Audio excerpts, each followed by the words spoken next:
अपने माथे पर लगे कलंक के दाग को मिटाने की कोशिश में आपके हाथ कालिक से रंग जाएं और चेहरा भी कालिक से पुत जाए तो आप इसे क्या कहेंगे? मैं रुपेश सिंह आप सबको एक बार प्रणाम और नमस्कार करता हूं। 19 जून बिहार के लिए एक शानदार दिन था। उस दिन विश्व में शिक्षा के मामले में अपना डंका बजाने वाला बिहार और उसका नालंदा विश्वविद्यालय एक बार फिर गौरव गाथा लिखने जा रहा था। प्रधानमंत्री नरेंद्र मोदी बिहार के मुख्यमंत्री नीतीश कुमार के साथ नालंदा विश्वविद्यालय के नए कैंपस का उद्घाटन कर रहे थे। जिस समय टीवी पर उनके उद्घाटन का कार्यक्रम चल रहा था, उसी वक्त बिहार में नीट पेपर लीक के सरगना अनुराग यादव और NHAI पटना के गेस्ट हाउस में हुए पेपर लीक मामले की जांच का भी न्यूज साथ साथ चल रहा था। आप अंदाज कर सकते हैं कि नालंदा विश्वविद्यालय जो विश्व में बिहार के साथ साथ भारत के बेहतर शिक्षा का प्रमाण है और जो पूरे विश्व को शिक्षा का अलख जगा रहा था, उसे बख्तियार खिलजी ने जला दिया था। उस नालंदा विश्वविद्यालय को जब एक बार फिर से प्रधानमंत्री और बिहार के मुख्यमंत्री द्वारा संयुक्त रूप से उद्घाटन करके उस माथे पर लगे कलंक को मिटाने की कोशिश हो रही थी, उसी वक्त बिहार में नीट पेपर लीक को लेकर एक मंत्री का नाम आ रहा था और गेस्ट हाउस में उस मंत्री द्वारा अनुराग यादव को परीक्षा दिलाने के लिए एक दिन पहले पेपर लीक कराने की बात चर्चा में थी। उसी दिन नालंदा का नाम भी चर्चा में आया और संजीव मुखिया तथा चिंटू पिंटू को उसका सरगना बताया गया, जिसने नीट पेपर लीक मामले का पूरा कार्यक्रम, पूरा ये साजिश, पूरा ये ताना बाना रचा था। आप अंदाज कर सकते हैं कि आखिर बिहार जिसके इतिहास गौरवशाली रहे हैं, जो शिक्षा के मामले में पूरे विश्व में अपना अलग जगाया था, उस बिहार में जब जब कोई कोशिश होती है तो शिक्षा के बदनामी का एक दाग भी साथ साथ जुड़ा होता है। कहने के लिए आरोप प्रत्यारोप लग रहे हैं, कहने के लिए पक्ष और विपक्ष पर आरोप लगाए जा रहे हैं, मंत्री को पक्ष और विपक्ष का मंत्री बताया जा रहा है, परंतु सरकार कोई भी हो, चाहे वो राजद के तेजस्वी यादव के साथ बनी सरकार हो या वर्तमान भाजपा के साथ बनी सरकार, दोनों के मुखिया नीतीश कुमार ही रहे थे। यानी मुख्यमंत्री हर हाल में नीतीश कुमार थे। ऐसे स्थिति में बिहार में शिक्षा और पेपर लीक के मामले को लेकर बिहार के होनहार मेधावी छात्रों के चेहरे पर जो दाग लगा है, कालिक लगी है, उसे कौन मिटाएगा और इस दाग को बरसों बरस मिटाने में फिर कितनी कठिनाइयां झेलनी पड़ेगी, इसकी जवाबदेही कौन लेगा? ये निश्चित रूप से आप सबको निर्णय करना है।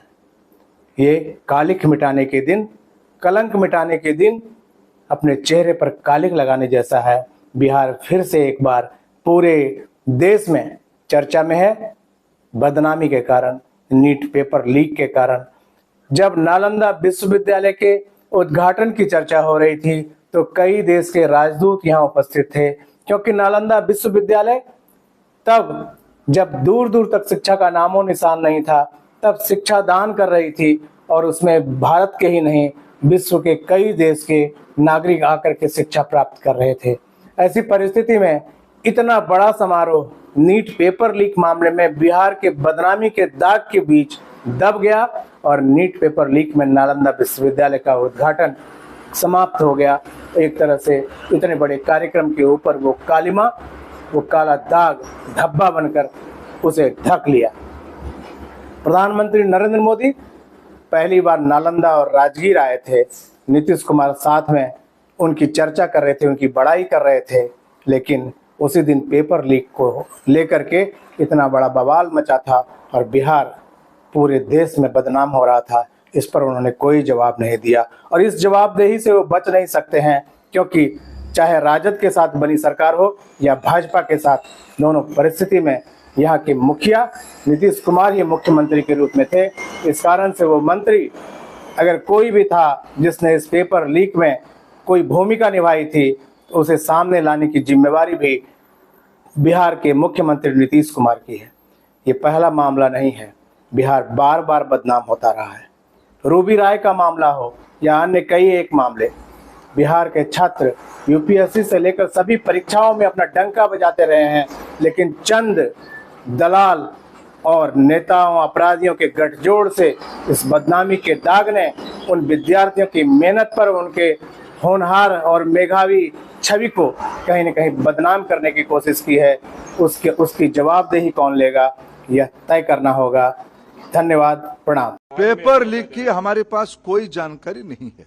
मैंने उस रीट पिटीशन को अनुध्यान कराया, कोई भी एक भी जगह पे प्रमाण नहीं है। एक एलिगेशन पेपर लीक हुआ है, कहां है प्रमाण हुआ है? एक दो चीजों की न्यूज आइटम पे अगर प्रमाण आधारित होता है तब कोर्ट उसको विचार करेगी, सरकार अपना पक्ष रखेगी, वो कोर्ट में 8 जुलाई को चर्चा भी होगी।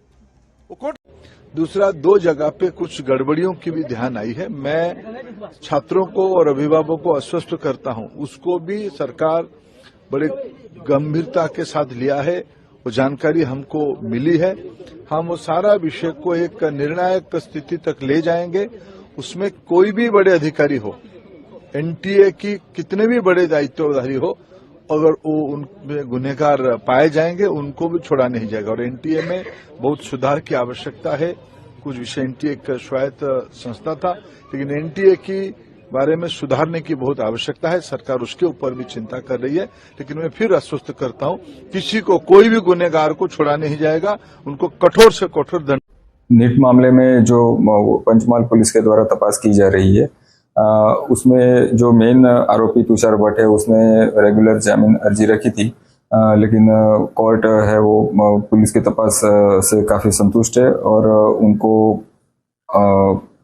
रेगुलर जामीन नहीं दिया है। उनकी बेल एप्लीकेशन रिजेक्ट की गई है।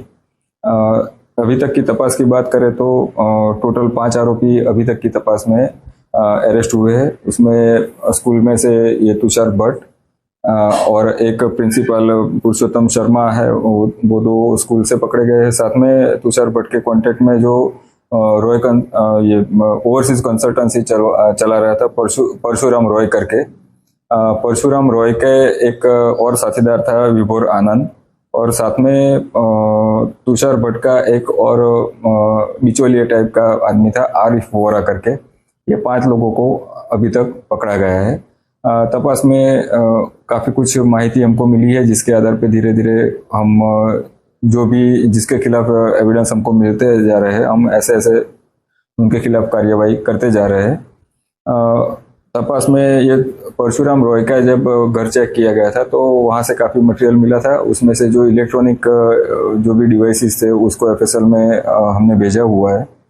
साथ में चेक्स भी काफी 8 ब्लैंक चेक्स मिले थे और दूसरे जो भरे हुए टोटल 2.30 करोड़ के 2 करोड़ 30 लाख के भरे हुए चेक भी वहां से मिले हुए थे। ये जितने भी चेक्स मिले हैं वो जो एक पहले लिस्ट मिला हुआ था, उसमें कुछ बच्चों के नंबर से उनके और दूसरे भी जो भी मिले हैं, ये चेक ये बच्चों के भी उसमें से चेक्स है, उनके पेरेंट्स के भी चेक्स है। तो हम ये मान सकते हैं कि ये जो बच्चे ये चीटिंग के लिए इन्होंने तैयार किए थे, उनके चेक्स इसमें है, तो ये उनके लिए थे। ये हम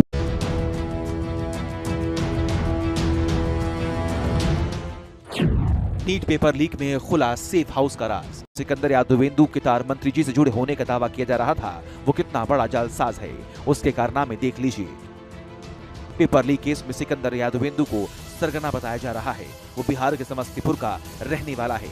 पटना के दानापुर में जल संसाधन विभाग में जेई तैनात था। गिरफ्तारी के बाद उसे सस्पेंड कर दिया गया। पहले भी घोटाले में उसकी गिरफ्तारी हुई थी।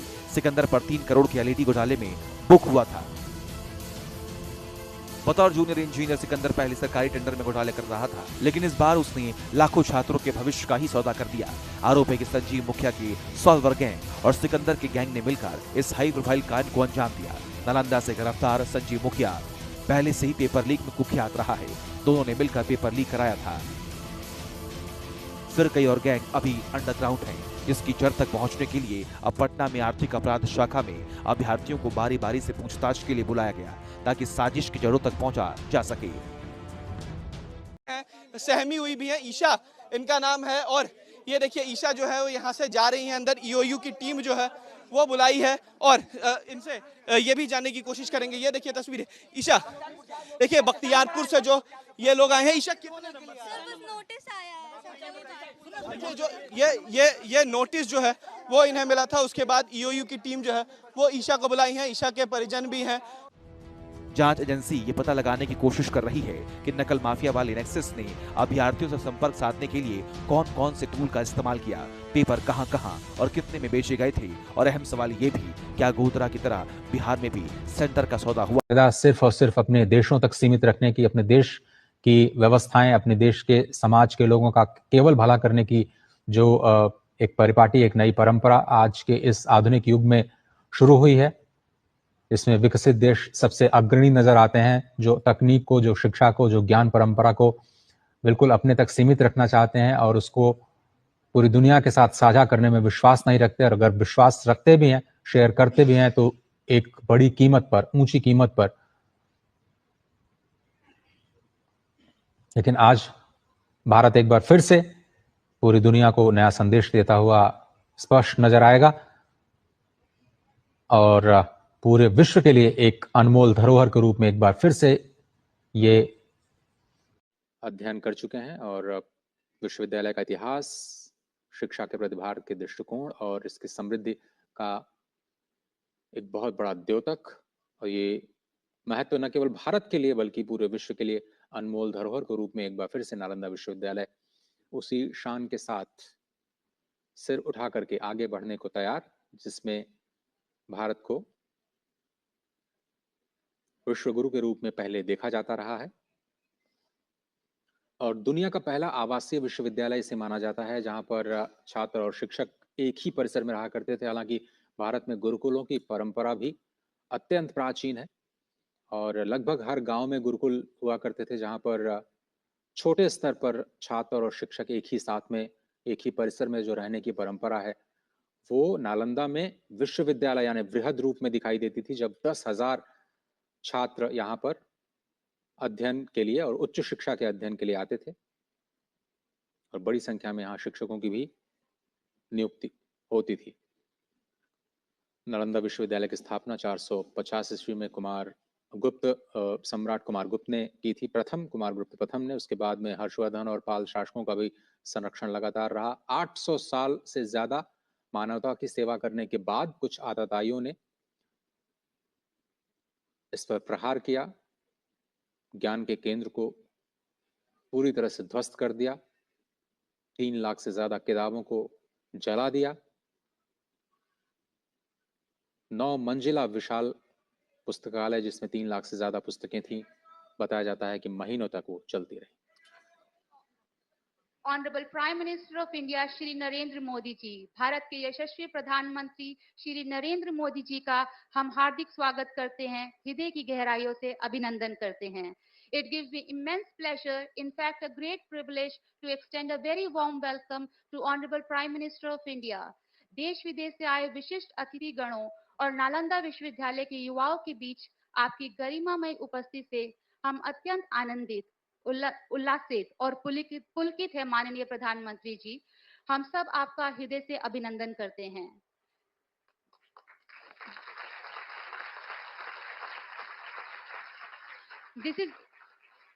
This is indeed a momentous occasion and a profound honor for Nalanda University as we witness the revival of ancient glory in the golden era with Honorable Prime Minister Shri Narendra Modi ji serving as a guiding light for us all.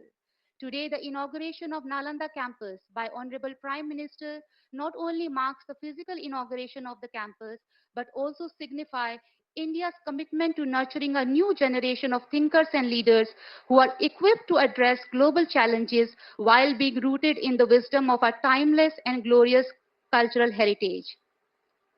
Going forward, now it's the time to express our heartfelt gratitude and sincere regards to Honorable Prime Minister of India, Shri Narendra Modi ji. And to do the honor, I would like to request our respected Vice Chancellor, Professor Abhay Kumar Singh ji.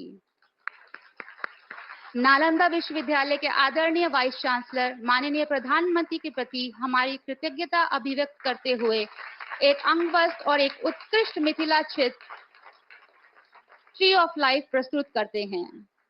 Tree of life symbolizes growth, abundance, resilience and interconnectedness. Embodying this spirit in our Prime Minister